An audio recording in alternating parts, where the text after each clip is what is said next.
The past spring will be a season to forget for many Missouri residents. Deadly tornadoes and dangerous floods wreaked havoc on many in the Show Me state.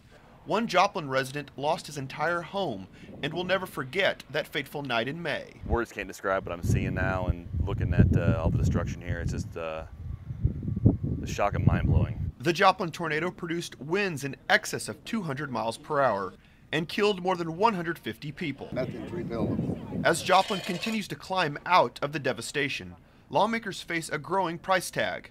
Governor Jay Nixon has set aside $150 million from the current fiscal year to help pay for the state's portion of the cleanup. The cost of recovery is going to be extremely high.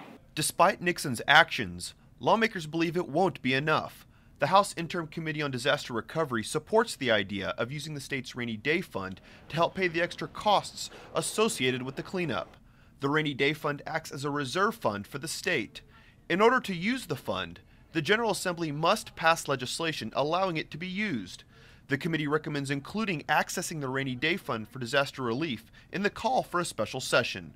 The state's top budget official urges lawmakers to access the fund in order to restore confidence in the state. I think it's still critical that we have these discussions during special session because we want local governments and individuals to have confidence that the state has a plan for funding its share of the costs. Despite supporting the call to use the rainy day fund, members of the committee want safeguards in place to make sure the money is spent properly. I think probably the idea that we've had from our budget chairman, Ryan Silvey, to create a joint oversight committee is probably that right balance, because I want to make sure as a state we're only paying for bills that are absolutely necessary. The committee supports the idea of adding disaster relief to the governor's call for a special session, including using the rainy day fund and other funds, as well as creating a joint oversight committee to monitor the funds.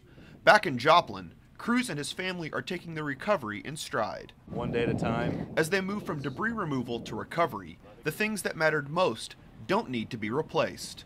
All this is replaceable, but your family and friends and your kids, and they're not replaceable, so you got to protect them first. Lawmakers hope to begin work on the special session agenda before the start of the annual veto session on September 14th. Reporting from the state capitol, I'm Jonathan Lorenz.